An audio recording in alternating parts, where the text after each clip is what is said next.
going to show a bit of a video, and then I'm going to talk about love and what that means for brands.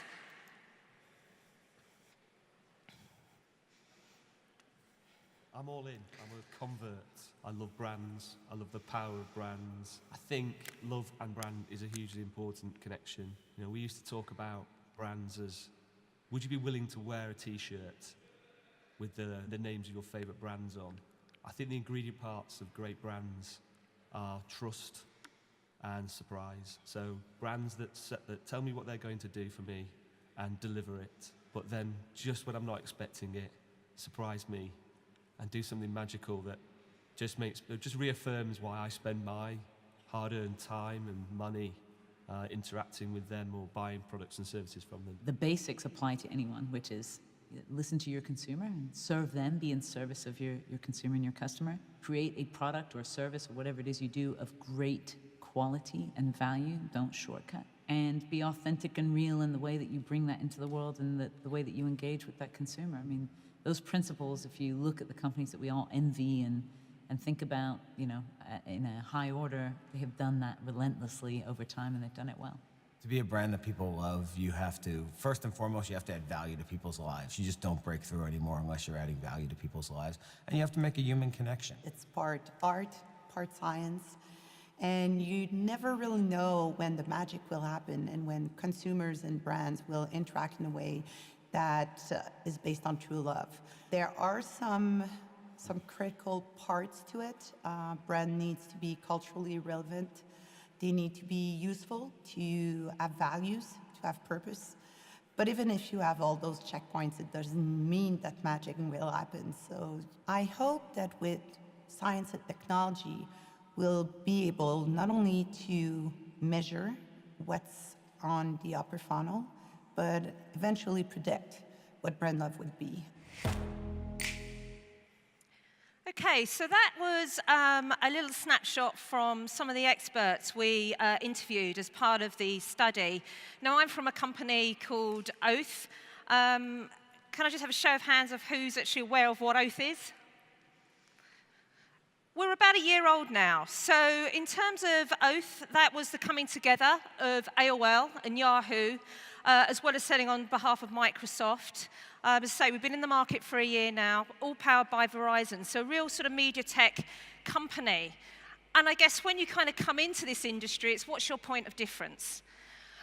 So we came out with a really bold statement, and that was that we wanted to be here to build brands that people love. And in fact, that's emblazoned on the walls across all of our offices around the globe.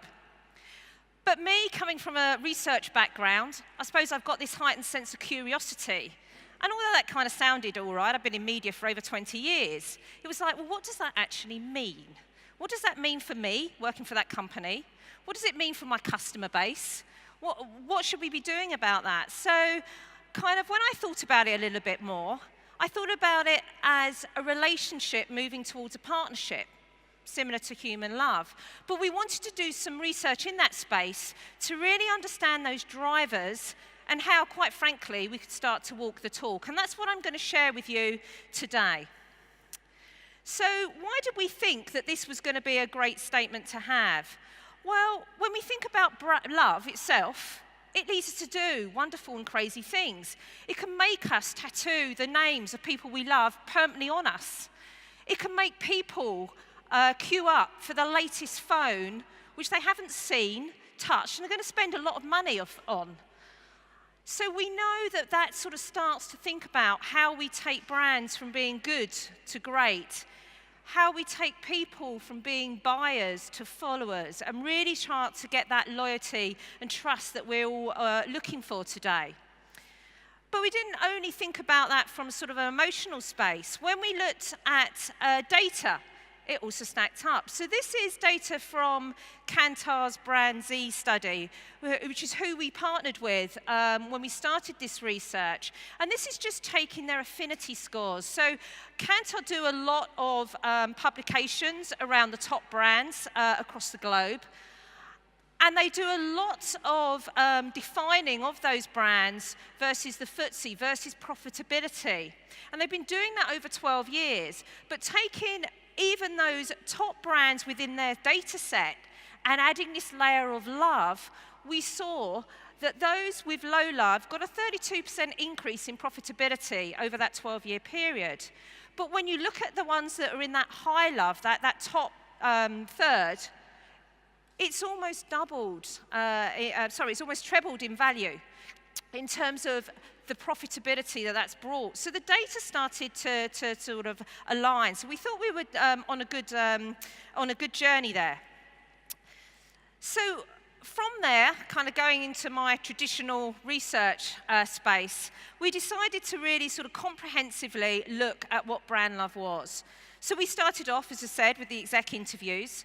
We went on to do desk research, so what's already out there about emotional marketing, about brand marketing, around the longevity, and there's a lot of IPA papers in that space as well. And then we also talked to good old consumers, like let's not forget the people who actually buy the brands. What did they expect? And how do you get loyalty today from that set? That gave us the hypothesis of the drivers, which we then did at scale through online surveys. And then we overlaid that onto the Brandsy database to enable us to score individual brands across the market. So in Italy, we have over 100 brands, so we've got individual brand love scores. The exciting thing about doing it in that way, it gives us the scale. We are therefore being reflective of over 150,000 consumers. 86,000 of those are in Europe, covering 13 countries, and are able to tease out those nuances by vertical, by demography, and by country. So the first difference is when we kind of think about the difference between human love and brand love. Now, I'm married. I've been married for about 12 years now. And one of the things that really annoys my husband about me, there's probably many, but one of the things he says to me is that I finish his sentences for him. So he will start talking, and then I'll jump in. Now, that might be familiar to some of you in the room. What that starts to show is the interdependence that we start to have in human love. There is this sort of forgiveness that comes in. There's this give and take that comes into that relationship that's built out of an emotional connection and perhaps a physical connection to start with that really drives human love. When we look at brand love, it is slightly different though. It all starts with function. You first of all have got to get those basics right. But not only get those basics right, because that's the hygiene factor, it's where you outperform and over-deliver on those basics that start to tease out that emotional connection that can really start to drive that loyalty, that advocacy, and bring you brand love. So it's really honing in on those basics that give that difference between human and brand love, which got us to this definition, that brand love is essentially an intense bonded affection. It's characterized by that unique utility. What is that brand going to do for me? We talked about trust. We talked about data and the value of data. It all goes down to that value exchange. It all goes down to that understanding of the fact that you're going to benefit from that brand that starts to drive that love and actually create that bond that can kind of consist over time. But what we really found through this study was that there are 6 drivers of brand love, and those drivers are universal, no matter what country, vertical, demographic that you sit in. Yes, we do tease out and we do get different proportions, and I'll sort of talk a little bit about that during this, but at the end of the day, they are 6 consistent drivers, which is what I'm just going to spend my last bit of the time focusing on today. So the first of those drivers is exceeding needs. So as I said, kind of thinking about those basics and really outperforming and over-delivering to it. This is a 30% on a global basis, but over a third in Italy in terms of driving. What do we mean by that? It's very, very much around thinking very closely about the quality, the performance, and the design of those basics and delivering them. Are there any ideas in the room? I'm sorry, I'm trying to get you to work hard to kind of make sure that you're listening today, or of a brand that might sort of sit there in your mind of being one that's really kind of outperformed and over-delivered on the basics? Any thoughts? Well, I'll give you a little clue. Amazon. Amazon comes top in nearly every country list for doing that. If we think about retail as a vertical, it used to be simplistic. You used to advertise to reach an army of thousands in the hope to get them to your store. What Amazon did was completely disrupt that model. What they did was then sort of say, I want to take the best. I want to give you an infinite variety of brands, an infinite variety of selection across a whole ether of verticals. And I believe in Italy, they even sell cars and got a high, healthy car ecosystem in terms of what's traded on Amazon today. And I want to do that, and I want to guarantee that you're going to get the best price, that you can get it delivered tomorrow. And in fact, if you're not happy with it, I'm going to give you your money back. Who wouldn't want to kind of follow that model? How did that come about? Well, the CEO, Jeff Bezos, had 3 guiding principles. The first was put customers first. Now, everyone talks about this, but the important thing about this is, if we are chasing our competitors, if we're always looking at what our competitors are doing, we're on the back foot. If we genuinely understand what value we have or could potentially have for our customer base, you start to go into that pioneering space. You start to reimagine what that could mean for your particular brand, for your particular vertical and sector. So it opens up the ecosystem in terms of what you can achieve. Invention. Being brave, being able to think about things that are new. I'm going to touch on set trends in a minute, which is really important, particularly for the Italian market, that actually innovation gives you the right for forgiveness. People actually know and understand that there are human beings behind brands, and those human beings can make mistakes. As long as you're honest about those mistakes and move forward and improve on that, then people will forgive. So invention and being brave, but also being patient. And I think that's really important, particularly in today's day and age, where the majority of us, if not all of us, are on quarterly targets, where every quarter we're responding and reacting to what that data's bringing. The fact with big data, with the amount that's available to us, we can start to optimize and repivot depending on what that's doing. Well, that's great, but what that's doing is showing you the short-term trends. We've also got to think longer term. We've got to think about patience and making sure that these things are playing out to the full. And that's what really I think Amazon has been brave about.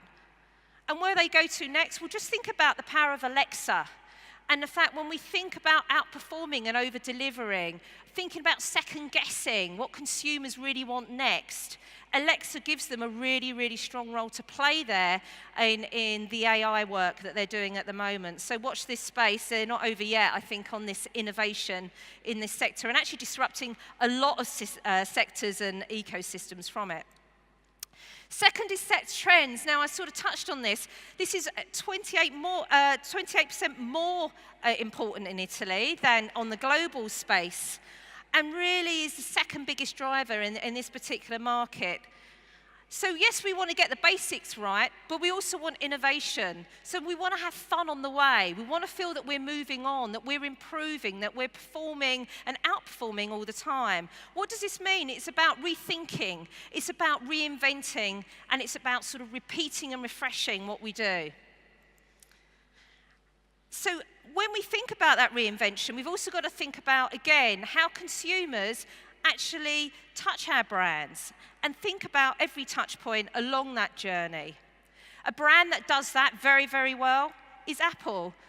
Now, I was 10 years at Microsoft, and I can tell you and guarantee that making technology simple is really, really difficult.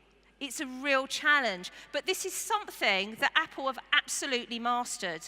And the reason I've got their store as a picture there is, to me, that literally is the shop window of their guiding principles.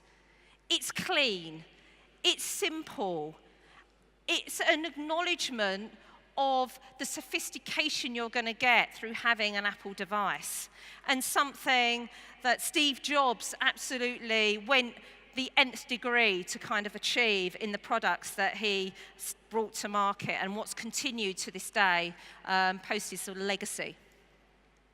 Next is around trust. We've heard a lot about trust with GDPR and data and transparency, etc. And yes, it's really important, particularly for the older demographics.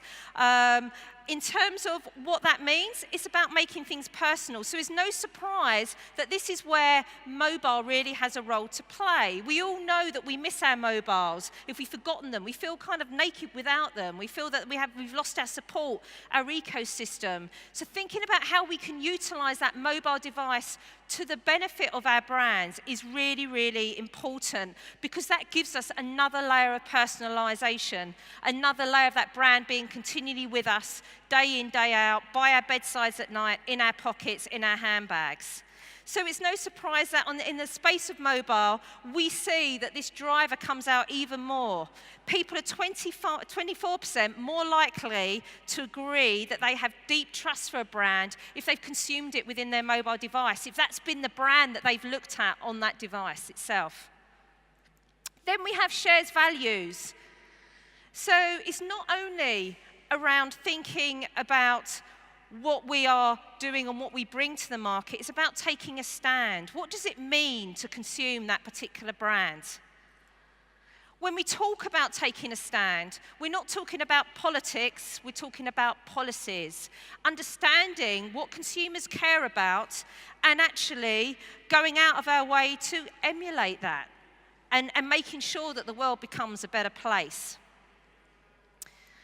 How do we know that? Well, within this study, we looked at a plethora of various issues that brands could have a role to play in. It's probably no surprise that the media and entertainment vertical actually had the highest weight of expectation behind taking a stance, be that on gender issues or treatment of employment or culture, etc., etc.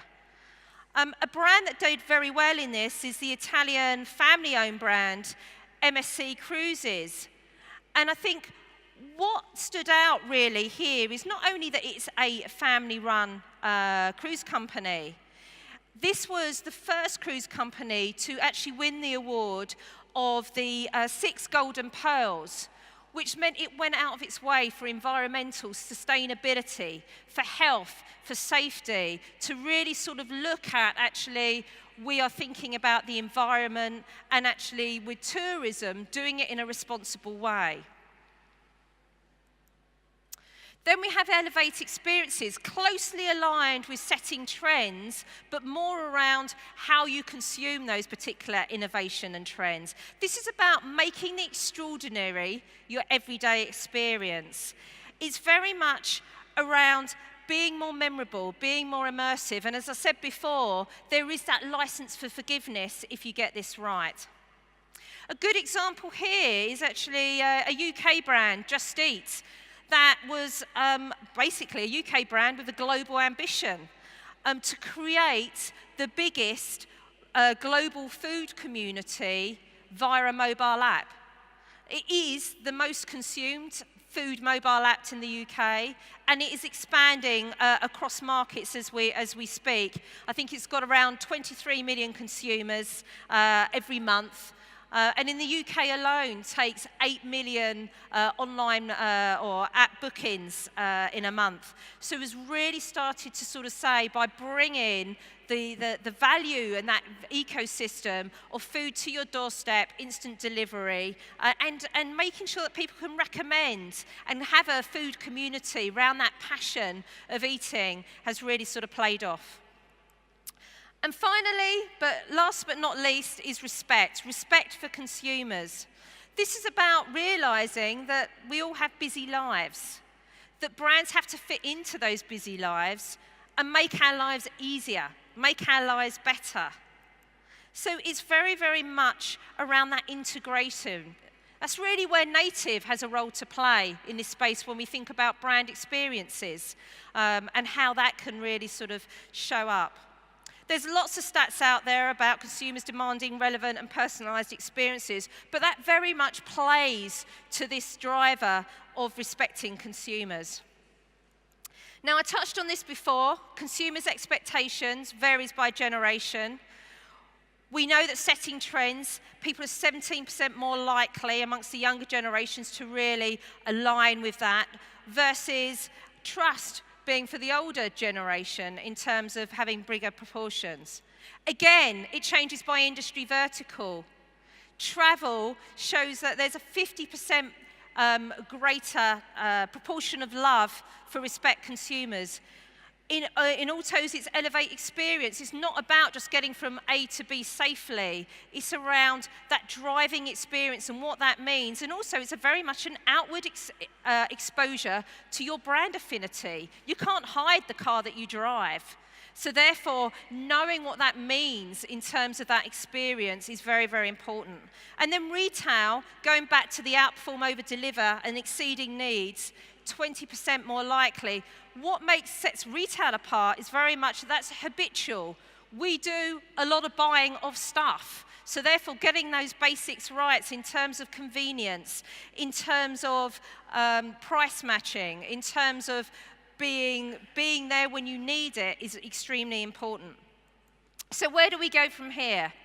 This was touched on in the expert interviews, so I'm tying back to that. What they said they wanted was measurement, and that's something that we now, as a team, are focusing on within Oath. We heard yesterday that in terms of brand and online brand, the measures that are still really important are awareness and purchase intent and purchasers themselves. Well, we're aligning that with the Oath brand measures. So taking these drivers, building those into our measurement plans so we can look at those long-term health of the brands that we work with in our customer base and start to sort of advise on where we can utilize the messaging through marketing to really start to perhaps dial up some of the drivers that are not performing as well for particular brands. So to end with, and I am out of time, there are 6 drivers of brands' loves. These are the proportions on a global scale. And with those drivers come rules of engagement. So exceed needs is about outperformance and over-delivery. Set trends is about rethinking, reinventing, and repeating. Building trust is about the personalization and how mobile and digital devices fit into that ecosystem. But we also need to take a stand. We need to say, what is in our brand DNA? What values do we hold? We think about how we make every day extraordinary. How do you touch every touch point along a consumer's journey? And at the end of the day, we've all got busy lives, so how do you not jar with the everyday life, but actually make it better, more fluid and natural? And if you get that right, then love really starts here. So thank you for your attention today. That is a site that you can go to get more information. Have a good rest of the day. Thank you.